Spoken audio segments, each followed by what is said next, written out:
President, may I just ask our dear chairman, ang ating masipag na chairman, some clarification. So yung committee report that you submitted after the committee briefings, yan ang basis natin today. Correct. Okay. And we started, I think, tama ba 11 days tayo nag-interpellation? Tama po. Okay. So are you saying walang amendments after the 11-day interpellation? Meron din po. Meron pong mga amendments rin po. Look, because I'm a member of the committee, I don't remember a meeting where we discussed the amendments to the committee report. Meron din pong mga amendments na ipropose. Yes. Di ba last day po tayo nag-interpellation Friday? Friday. Oh, after that, hindi nag-meeting ang committee eh. Hindi po. So, sino nag-decide sa amendments? Today po, ang ipropose ay mga individual amendments. So, yung committee amendments was naka-subsume na po doon sa committee report, Mr. President. So, again, just that we passed. No, so that I've been clarified. The committee submitted a committee report. Correct. That you sponsored. Yes. Okay. From that time to today, may amendments ba ang committee? Wala. Wala na po kasi committee amendments. Sorry, ang committee amendments nasa committee report na po. No. So lahat ngayon is individual amendments. You're talking about the committee report that you filed and you sponsored. Yes. Okay. So what I'm saying is that useless pala yung 11 days natin. Kasi kaya nga tayo nag-interpellate nun, and kaya natin sinasabi sa mga vice chairman na to consider, kasi nga ipapasok sa committee amendments yon. So are we saying that exactly etong binigay nyo na summary plus the soft copy? I understand the soft copy kasi kung titingnan mo yung mga libro, ang kakapal nun. And of course, I congratulate you for that innovation, and I heard you got a lot of students, di ba, nag-AI and hinimay nyo yung budget. But I'm saying is that kaya tayo nag-interpellation para nga yung committee ma-present sa buong 24, and based sa interpellation, pagtingin ng committee tama, magko-committee amendments. Yes. Pero if you're saying no committee amendments, does that mean that none of our interpellation hit the spot? Actually, ang committee amendments po came in the form of the committee report. No. Yun po yung amin sinamit. No, the committee report was your amendments to the GAB. Yes, tama. Yes. So what we're talking about here today, the committee amendments, is the amendments to the committee report. Yung amendments po to the committee report will come in the form of individual amendments. Yes, so I'm clarifying. So there is no committee amendments. Wala po. Kasi Yes, yung committee report po is the committee amendments. So if there's no committee amendments, that means that none of our interpellation hit the spot. Because if many of the vice chairman, even the chairman, when we were making the recommendations, halimbawa sa akin, dun sa anti-stunting, was saying, yes, we'll look into it and everything. So kung walang committee amendments ngayon, that means we went through the process, the 11 days, but we weren't really talking about it. And there was no committee meeting to discuss nga na walang committee amendments. Actually po, ang process, the committee report is the committee amendments. Kasi in-amend ho ng committee yung General Appropriations Bill. So any succeeding amendments will come in the form of individual amendments. Let me correct that, Mr. President, and you correct me if I'm wrong, no? In local bills regarding taxes and appropriation bills, we have to wait for the House of Representatives. So based on their bill, you have a committee hearings, in this case briefing para hindi tayo mahuli, you submit a committee report. But when you submit the committee report, may period of interpellation. Yeah. After the period of interpellation, period of amendments. So doon sa period of amendments, meron pong committee amendments kung nakita yung committee, yung point ng individual members. So unlike an ordinary bill, we have the Senate version. So hindi nyo ina-amend yung sa House. Kasi Senate version kagad eh. So yes, you're correct that this summary here amended the House version, the GAB. But it did not amend your committee report. Because, Mr. President, we agreed several individual meetings, you had caucus sa groups natin, that iibay natin yung proseso and we will make it very transparent. So if what we're saying, Mr. Chairman, I'm saying this with all due respect and I appreciate the work you're doing. If you're saying now that eto na rin yung amendments from the House, I want to point out that parang baliwala naman yung interpellation. Now, having said that, kung eto na yung sa House, in the spirit of transparency, I'd like to know who moved. So for example, no, sa Department of Education, it's good na dagdagan ng 78 billion. Sino ang nag-propose nito? But for example, sa state universities, 9 bilang. Punong-puno. At saka yung iba per unit napakababa. So hindi maka-keep up yung state universities. If you look at DNR, nabawasan ang budget ng DNR. That's part of why binabaha tayo. It's not only flood control. It's also because of violations to not only rules and regulations of DNR, but because of going against nature.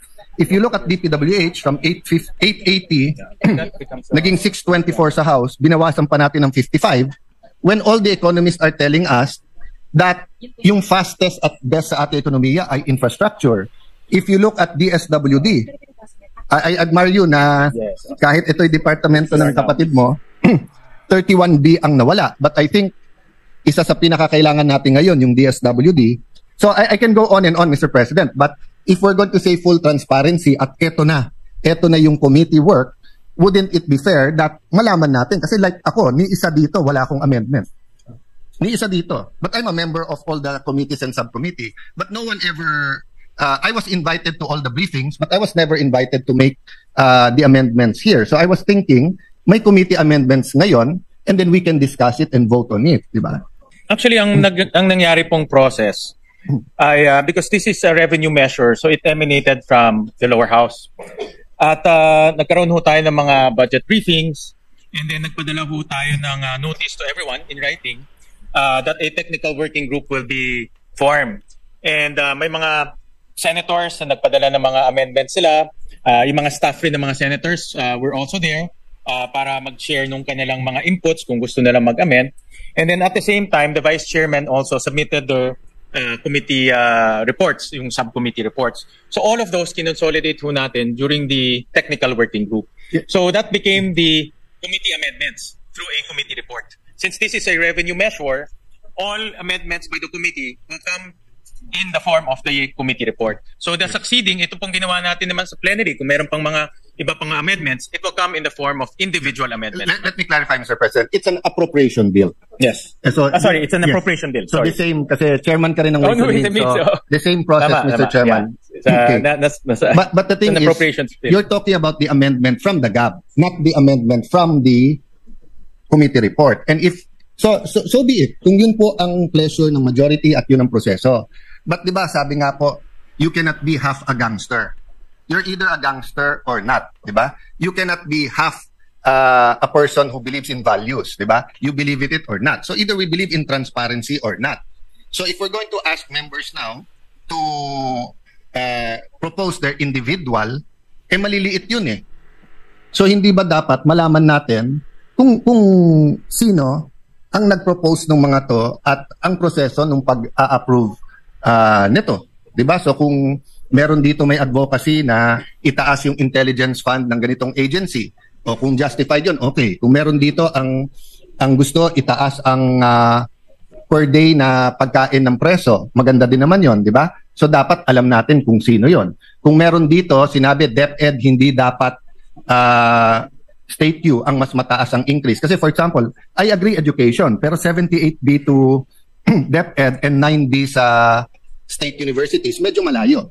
So I'd like to know who proposed this. So kung sinasabi natin yung vice chairpersons ang nag-approve, nagsabit sa inyo, but who proposed it? Kasi we will be showing people here that si Alan may amendment ng 500 million, 1 billion, 5 billion, baka tanggapin nyo, baka hindi. Pero totally, inamend natin dito, billion. I'll give you another one example that's important to me. Many of us here believes dapat walang unprogrammed funds. Dapat wala. Kasi before 2022, wala naman unprogrammed eh. Diba? So, pero ang committee report, nakalagay dito, binawasan lang ng 68 billion ang unprogrammed, 174 billion ang natira sa unprogrammed. So that's what I'm saying. If we had a meeting after Friday, or a caucus, we could have voted whether or not tingin natin may unprogrammed funds o hindi. But if it's your pleasure, we do that sa individual, that means you will allow us to do the individual and then to give a pretext. So for example, Mr. Chairman, I can move later on to take out the unprogrammed funds as an individual amendment. Is that correct, Mr. Chairman? Well, ang process po natin dahil ngayon po ay submission ng mga amendments. So the committee will welcome yung mga individual amendments sa mga members natin. Last point, Mr. President, because I don't want to belabor. What I'm saying is that it's an extraordinary budget with extraordinary problems. So dapat extraordinary din yung solution. So ang problema, ipapakita natin sa tao yung maliliit natin amendments at kung sino nagpropose nito at kung tatanggapin o hindi. Pero yung kalalaking amendments, hindi nating i-reveal sa tao kung sino ang nag-propose. Actually ho, yung technical working group, doon ho natin pinag-usapan itong mga amendments. Inipon-ipon ho namin yung mga amendments, inipon-ipon ho namin mga recommendations. Marami ho tayong mga senador na nagpadala po ng kanilang mga recommendations. So doon namin inipon-ipon po yung mga amendments. And that's not a problem, Mr. President, if the committee met afterwards for the committee amendments. Kasi even if you look at the rules, amendment comes after the debate is closed. So lumalabas, baliwala yung 11 days natin na debate eh. Hindi naman. Kasi yung mga napag-usapan natin, like for example, maraming mga napag-usapan at gusto pang i-amend yung committee report, it will come in the form of individual amendments, Yes, which we will... but when it comes in the form of individual amendments, first of all, tatagal. So for example, if I have 100 amendments, and let's say 5 of them are important to me, I mean, life or death to me, I will ask for nominal voting. Pero kung nag-meet ang committee or may sistema ang committee na kung saan pinasok sa committee report, committee amendments, then we don't have to go through 100. That's why in the previous systems, Mr. Chairman, I'm trying to be brief, but trying to explain it well. So I apologize to our Senate President and Senate President Pro Temp and Senator Win, no? Kasi nga this is new eh. So before, ang sistema natin simple lang.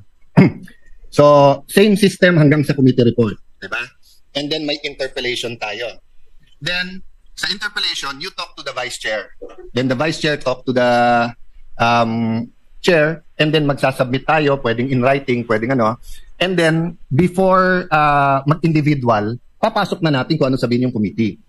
Pero hindi issue nun masyado yung transparency. Of course, to be fair kay Senator Lacson, ever since consistent siya. Nung meron pang pork barrel, tatanggalin niya yung isang para sa 24. Kapag may amendments na infra and he thinks it's pork barrel, he'll ask a question. So that's given. And some of us have similar advocacies sa mga binabantayan, di ba? Maglalagay ka dito, hindi dapat. Okay. But in general, it's about the money recovered, the money that is missing from a Pogo raid last October 2024. October 2024. After careful investigation, the 8 members involved in the cover-up and the crime and the pilferage of the evidence have been identified. The chain of custody has been studied and perfected, and we have now determined who the real culprits are. Just to give another short factoid on the matter, of the total 141 million pesos seized by the operatives on the Pogo raid, it was held in custody by several police officers, and when the court ruled that the search was illegal, the monies were returned to the owners. Upon opening of the evidence, out of 141 million, only 128 million was left. What was left in the other box was budol money, fake money. So upon careful investigation, we have identified the